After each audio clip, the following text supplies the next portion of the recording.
Hello student, कैसे आप सब? मस्त फर्स्ट क्लास जगह। चलिए, आज का जो टॉपिक हमारा भाई सेकंड चैप्टर है, मानव में जनन है। इसको हम पढ़ेंगे डिटेल से, वो अच्छे समझेंगे क्योंकि बोर्ड एग्जाम बहुत ही नज़दीक आता जा रहा है। इसलिए थोड़ा सा टॉपिक जो इम्पोर्टेंट टॉपिक है, इम्पोर्टेंट डायग्राम्स हैं, उसके बारे में हम डिटेल से बात करेंगे और चीज़ों को फास्ट तरीके से अच्छे सरलता से समझेंगे। उसकी नोट्स आप लोग बनाइएगा, बहुत ही बेहतरीन रहेगी, जो बोर्ड एग्जाम के लिए बहुत ही महत्वपूर्ण रहेगी। ठीक है, इसलिए थोड़ा सा टॉपिक को ध्यान से मन लगा के पढ़िएगा। बहुत हल्के और छोटे शब्दों, सस्ते शब्दों में आपको समझाऊंगा और आसान तरीके से। कौन कौन से डायग्राम इंपॉर्टेंट है, कौन कौन से टॉपिक ज़्यादा आपको पढ़ना है, उस पर विशेष फोकस डाल करेंगे। नहीं भैया, विशेष फोकस डालना है इस पर, और अच्छे से आप नोट्स बनाइएगा बेहतरीन ढंग से। बोर्ड एग्जाम के लिए बहुत ही महत्वपूर्ण टॉपिक के बारे में बात करेंगे आज हम। तो पहले पढ़ते हैं क्या, मानव जनन। तो मानव में जो जनन है, मानव में जनन, मानव जनन, ये हो गया मानव में जनन। इसे हम लोग क्या बोलते हैं भैया? ह्यूमन रिप्रोडक्शन,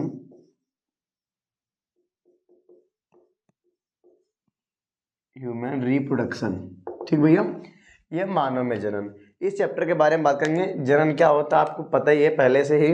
तो जनन जो पहले था चैप्टर एनसीईआरटी में, फिर बाद में हटा दिया गया, मतलब अभी हटा दिया कुछ दिनों से, मतलब कुछ सालों से यार, तो हटा दिया गया। तो अब इसलिए जनन पढ़ना नहीं है। पहली बात तो जनन होता क्या, आप समझ लीजिए कि भैया कोई प्रजाति हो या जाति हो, कुछ भी हो, एक ही चीज़ है। तो कोई प्रजाति अपनी जाति को बनाने के लिए, प्रजाति कोई भी जीव अपनी जाति, कोई भी जीव अपनी जाति को बनाए रखने के लिए अपनी जैसी एक नई संतान को जन्म देता है। यही प्रक्रिया क्या होती है? जनन कहलाती है।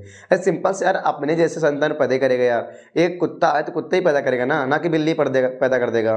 अब एक सुअर है, सुअर पैदा करेगी, गधा गधे को पैदा करेगा, घोड़ा घोड़े को पैदा करेगा यार। है थोड़ी ना होता कि जो होता है इंसान सुअर पैदा कर देगा। अब लोग कहते हैं कि सुअर होगा एकदम से बच्चा लोग को, तो ऐसा नहीं। तो जो जानवर जिस जाति का है उसी जाति का एक बच्चा पैदा करेगा अपने समान, जैसे उसको जनक रहेगा वैसे बच्चा रहेगा। तो ये प्रक्रिया क्या होती है? जनन। ठीक है, अपने समान संतति को उत्पन्न करने की क्षमता ही क्या कहती है भैया? यानी प्रक्रिया ही जनन कहलाती है। ठीक है, क्लियर? ठीक है, ओके। अब फिर ध्यान सुनो कि भैया कोई भी जाति अपनी जाति को बनाए रखने के लिए एक अपनी जैसी नई संतान को जन्म देता है। यही प्रक्रिया जनन कहलाती है। क्लियर एकदम से? ओके, आते हैं आगे। तो पहले आप पढ़ लेते थोड़ा सा प्रजनन तंत्र। क्या पढ़ेंगे भाई? प्रजनन तंत्र। प्रजनन क्या पढ़ना है भाई? प्रजनन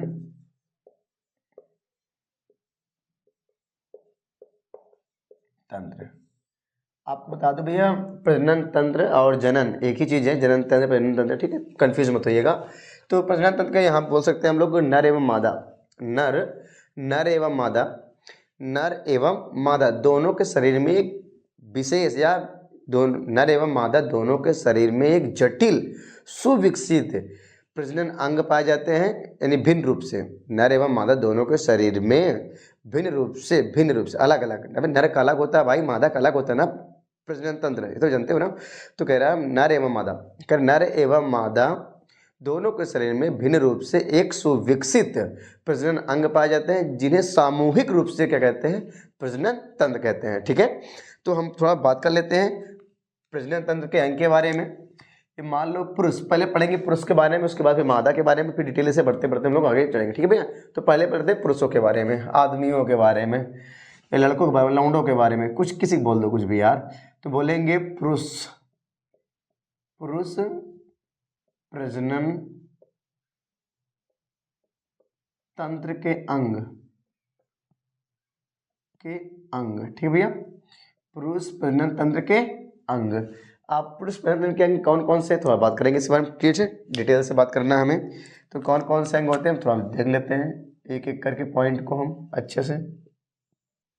चलो अब आगे देखते हैं फटाफट भाई, एक एक पॉइंट को हम समझेंगे डिटेल से। चलो, तो पहले हम बात कर लेते हैं क्या, वृषण है। क्या भाई? वृषण। तो वृषण को हम लोग क्या बोलते हैं इंग्लिश में? टेस्टिस। क्या बोलते हैं भाई? टेस्टिस। और एक क्या होता है? अधिवृषण। क्या होता है बबुआ? अधिवृषण। अधिवृषण इसे हम बोलते हैं एपीडी डाइमिस। ये हो गया आपका अधिवृषण। एक और होता है, मतलब क्या उसका नाम हम बोलते हैं? शुक्रवाहिका। शुक्रवाहिका। इसे बोलते हैं हम लोग वैस डिफरेंस। और एक होता है आपका शुक्राशय, मान लीजिए शुक्राशय, ये हो गया शुक्राशय। इसे बोलते हैं सेमिनल वेसिकल।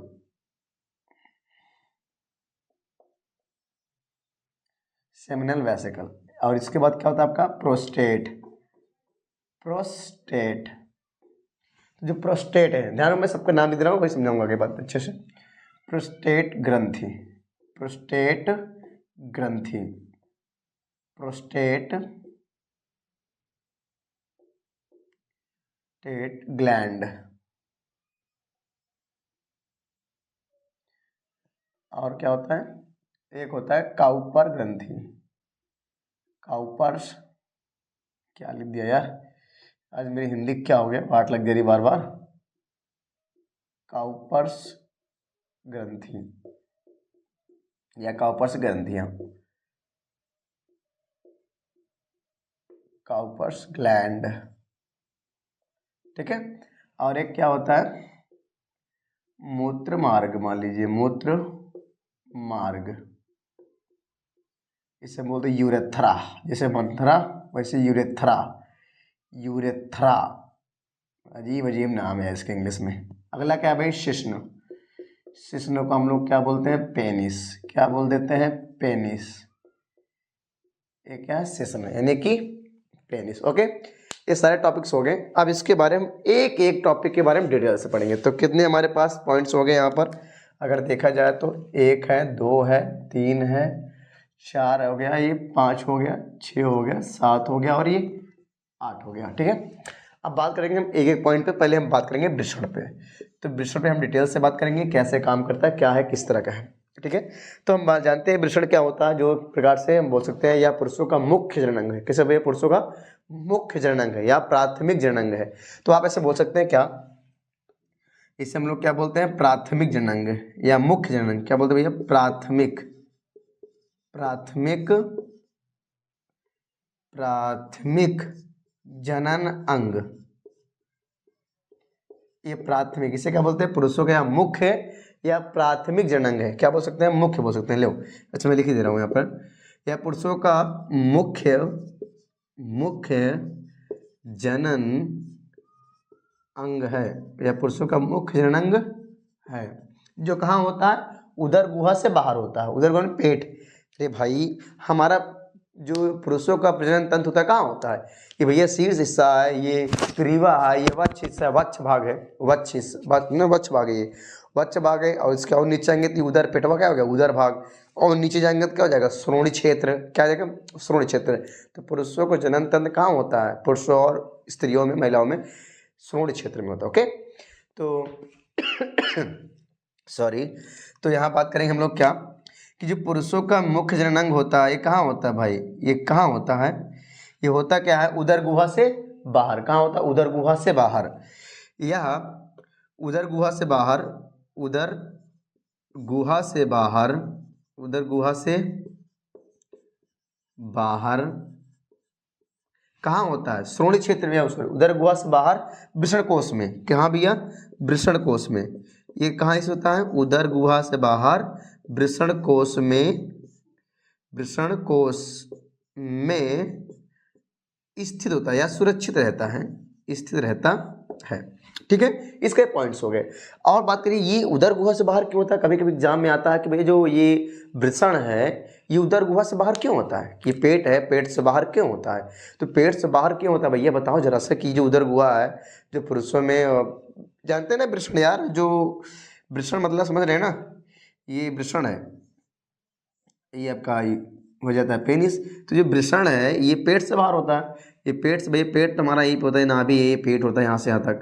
तो जो शरीर से बाहर क्यों होता है, तो इसका रीज़न ये है। इसका रीज़न क्या है, तो थोड़ा समझते हैं। क्योंकि इसका तापमान शरीर के तापमान से कम होता है। क्योंकि इसका तापमान शरीर के तापमान से कम होता है। मैं इससे पहले मिटा देता हूँ फटाक से। तो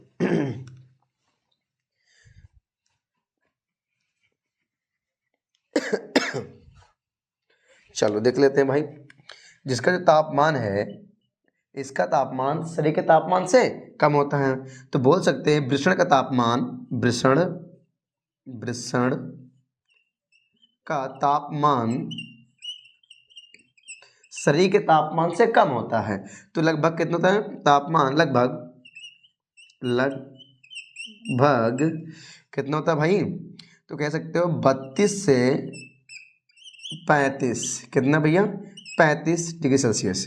इतना तापमान जो क्यों होता है? क्योंकि वृषण का निर्माण करना होता है, शुक्राणु का निर्माण करना होता है, क्योंकि इतने तापमान पे ही शुक्राणु का निर्माण होता है। इससे अधिक तापमान होता है तो शुक्राणु निष्क्रिय हो जाते हैं। अब क्या हो जाते हैं? जब शुक्राणु पढ़ाऊंगा तो वहाँ बताऊंगा, ठीक है। तो अभी समझिएगा थोड़ा सा कि वृषण का तापमान जो होता है ये वेरी वेरी इंपॉर्टेंट है, क्योंकि ये एग्जाम में आता है आपके ऑब्जेक्टिव प्रश्न में, ये खास का ज़्यादा इंपॉर्टेंट है, ठीक भैया। ये वाला आपका वृषण वाला तापमान, ये तापमान में सब पूछते, ध्यान रखिए कि भूलिएगा नहीं, ये बहुत इंपॉर्टेंट है। तापमान कितना होता है? इधर गुहा से बाहर क्यों होता है? तापमान इतना होता है इसलिए बाहर होता है, ठीक है। क्यों? शरीर का तापमान 37 सेल्सियस होता है और इसका तापमान 32 से 35 होता है। 32 हो सकता है और 35 20 से ज़्यादा नहीं होता लगभग, ठीक है। तो आगे बात करते हैं। तो जो वृषण है इसके बारे में थोड़ा समझ लेते हैं। इसका आकार कैसा होता है भैया? यह अंडाकार होता है। कैसे होता है भैया? ये अंडाकार होता है। यह अंडाकार होता है। या कैसे होता है भैया? अंडाकार होता है। यह अंडाकार होता है। किस रंग का होता है? गुलाबी रंग का होता है। कैसे भैया? ये गुलाबी रंग का होता है। यह गुलाबी कैसे होता है भैया? ये गुलाबी रंग का। मैं ऊपर लिख दूँ, यहाँ से चलो यहाँ लिख देता हूँ, चलेगा यहाँ पर। तो यह गुलाबी रंग का होता है। मैं यहाँ लिख दे रहा हूँ, अभी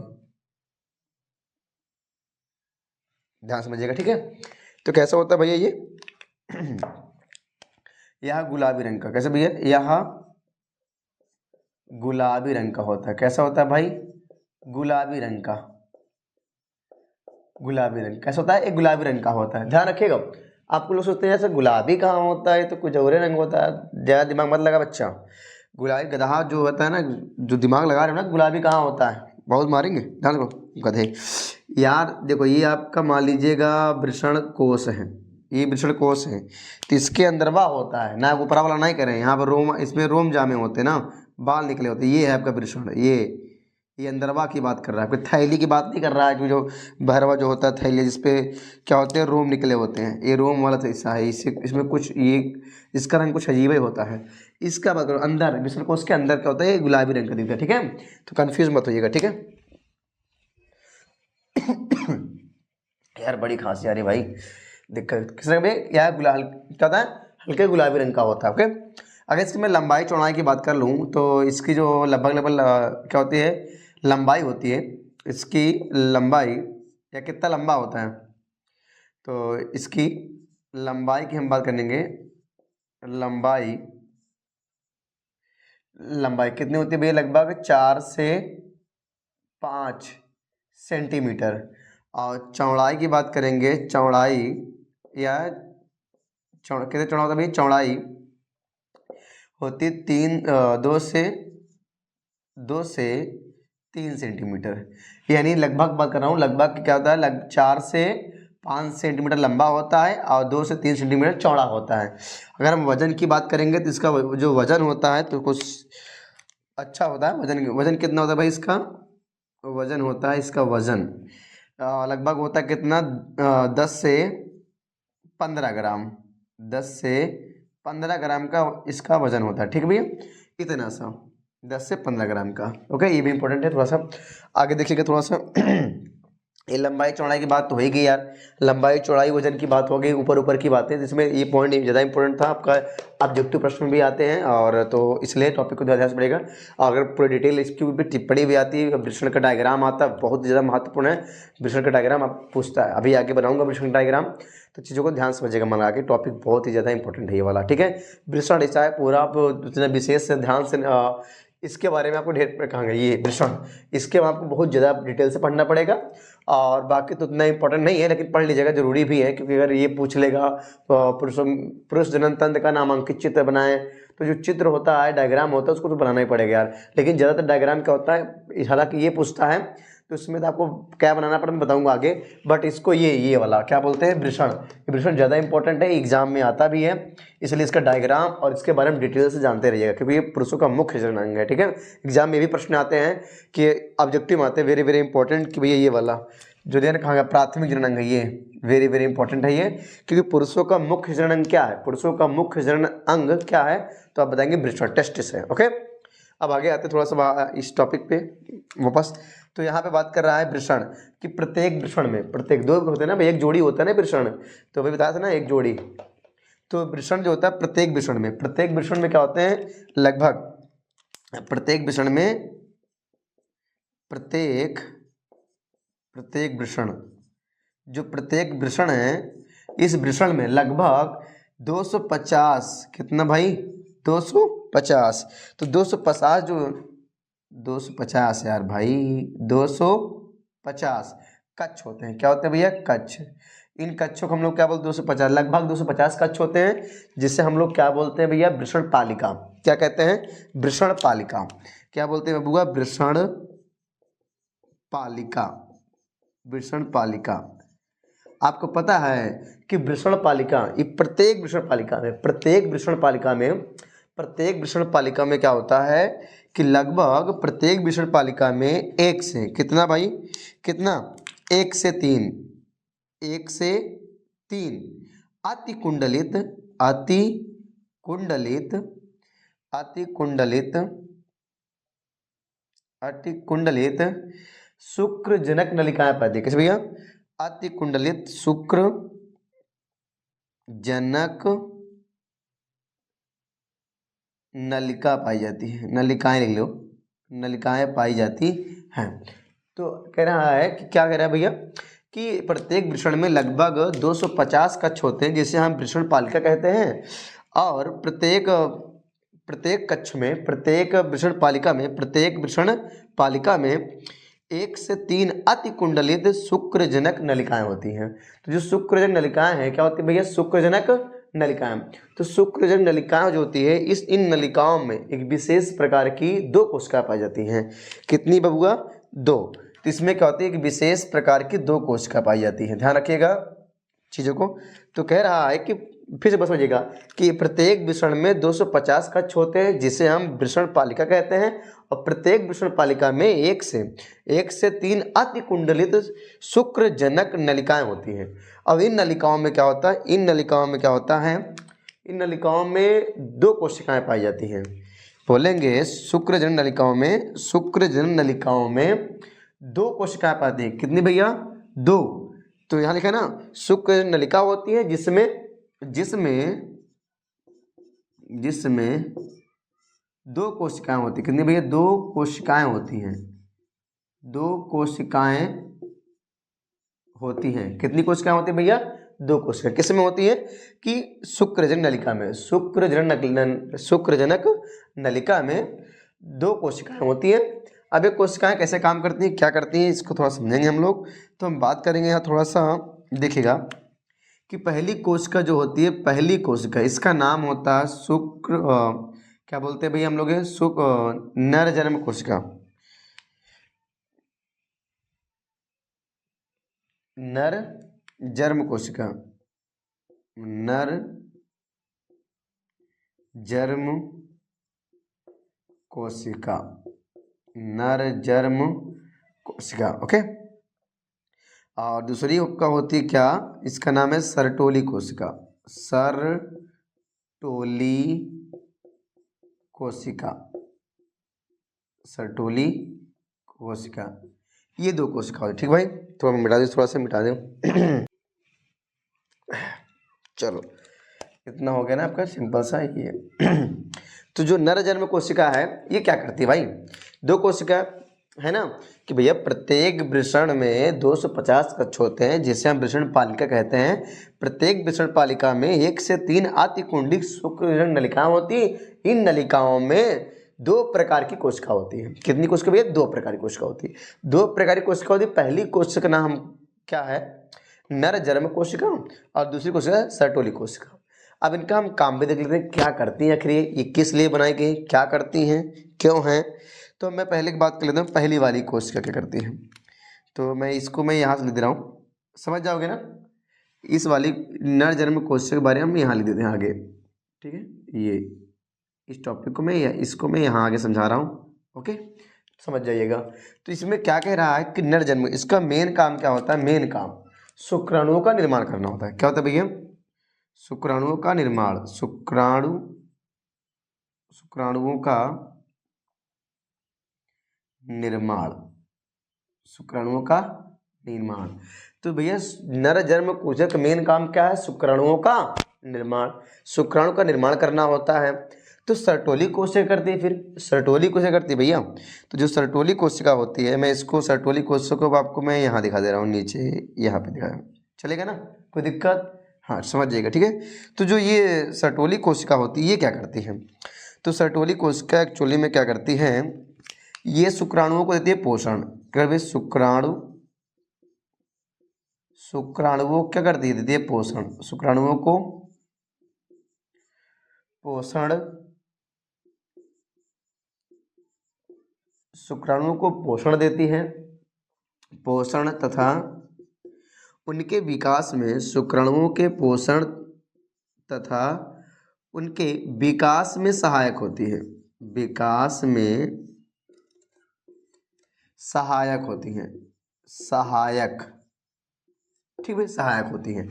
तो कह रहा है नर जन्म कोशिका शुक्राणु का निर्माण करती है और सर्टोली कोशिका यह शुक्राणुओं को पोषण प्लस उनको विकास, उनके विकास में सहायता करती है, ठीक है, इतनी क्लियर होगी। लेकिन एक बात यहाँ ध्यान रखिएगा कि जो ये शुक्रजनक नलिका है, शुक्रजनक नलिका, शुक्रजनक नलिका जो है, इस शुक्रजनक नलिका में या इसके बाहर शुक्रजनक नलिका के ऊपरी हिस्से में जो खाली रिक्त स्थान होते हैं उसमें छोटी छोटी रुधिर वाहिकाएं और साथ में कोशिकाएं पाई जाती हैं। इसके बाहरी क्षेत्र में या ऊपरी क्षेत्र में जहाँ रिक्त स्थान थोड़ा खाली होता है, उन छोटे छोटे जगहों पर, इसके बाहरी सतह पर, इसके बाहरी क्षेत्र में या बाहरी बगल में जहाँ रिक्त स्थान होता है वहाँ पे छोटी छोटी रुधिर वाहिनियाँ पाई जाती हैं और एक विशेष प्रकार की अंतराली कोशिका पाई जाती है, जिसे हम लोग लीडिंग कोशिका कहते हैं। आप लोग जानते हैं ना भरपूर लीडिंग कोशिका क्या करती है। तो भैया जो वहाँ पे कोशिका है, रुधिर वाहिकाएँ हैं और साथ में क्या है, कोशिकाएं पाई जा रही हैं। तो मैं वहाँ बता दे रहा हूँ क्या कि भाई क्या बता रहा हूँ मैं, आगे ध्यान रखिएगा। ये सारे पॉइंट्स, ये वाला पॉइंट ज़्यादा इंपॉर्टेंट है भैया, ये वाला पॉइंट ज़्यादा इंपॉर्टेंट है, ये वाला पॉइंट ज़्यादा इंपॉर्टेंट है। और इस सर्टोली कोशिका क्या करती है, ये भी इंपॉर्टेंट है, दोनों को याद रखिएगा थोड़ा सा अच्छे से, दोनों भी इंपॉर्टेंट है, ये वाला, ये वाली भी, ये वाला भी, कौन किसका निर्माण करता है, कौन क्या करता है। और ये तो इंपॉर्टेंट है ही है, ये भी इंपॉर्टेंट है। 4 पॉइंट हो गए जो ऑब्जेक्टिव में क्वेश्चन आते हैं, ठीक है। अब आगे आते हैं, थोड़ा सा हम क्या करते हैं, किसके, मैंने क्या पता बोला भैया कि शुक्रजनक नलिका के बाहरी सतह पर, बाहरी क्षेत्र में कि छोटे छोटे रिक्त स्थान होते हैं जहाँ पर छोटी छोटी रुधिर वाहिनियाँ और क्या पाती है, अंतराली कोशिका पाती है। कौन भैया, अंतराली, अंतराली कोशिका पाई थी। क्या पाती भैया, अंतराली कोशिकाएं पाई थी, अंतराली कोशिकाएं, अंतराली कोशिकाएं, जिसे हम लोग क्या बोलते हैं भैया, leading cell, leading cell, leading कोशिका भी कह सकते हो, मतलब सेल कोशिका की है, लीडिंग कोशिका कहते हैं। तो कह रहा है, क्या कह रहा है, ध्यान समझो, क्या आपको दिख रहा है ये चीज़ें कि शुक्रजनक नलिका के बाहरी क्षेत्र में जो रिक्त स्थान जहाँ पर छोटी छोटी रुधिर वाहिकाएं पाई जाती हैं उसमें एक विशेष प्रकार की अंतराली कोशिका, जिसे आप लीडिंग कोशिका कहते हैं। तो लीडिंग कोशिका जो होती है, लीडिंग कोशिका, ये लीडिंग कोशिका विशेष प्रकार के एक हार्मोन्स का स्राव करती है। क्या करती है भैया, ये जो लीडिंग कोशिका है, लीडिंग कोशिका कौन है भाई, लीडिंग कोशिका। तो मैं यहाँ लिख दे रहा हूँ लीडिंग कोशिका या लीडिंग सेल, समझ जाएगा, ठीक है, लीडिंग सेल, लीडिंग कोशिका। ये क्या करती है, ये कोशिका एंड्रोजन हार्मोन्स का स्राव करती है। क्या करती है भैया, एंड्रोजन हार्मोन्स का स्राव करती है, एंड्रोजन हार्मोन्स का या हार्मोन्स को संश्लेषित प्लस स्रावित करती हैं, को संश्लेषित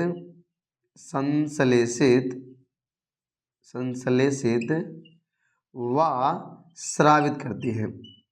एंड्रोजन हार्मोन्स का भी संश्लेषित करती है और स्रावित करती है। तो एंड्रोजन हार्मोन्स का संश्लेषण भी करती है और उसे स्रावित भी करती है। ये आपका ये जो वृषण था एकदम टॉपिक पूरा क्लियर हो चुका है पूरे वृषण के बारे में। तो वृषण हमारा एकदम क्लियर है, बस इसका डायग्राम बनाना है, उसके बाद ये टॉपिक खत्म हो जाएगा पूरा डिटेल से, क्योंकि ये वृषण में इससे ज़्यादा कुछ पूछेगा नहीं। सॉरी थोड़ा गला खराब है यार, खांसी आ रही है, थोड़ा दिक्कत हो रही है।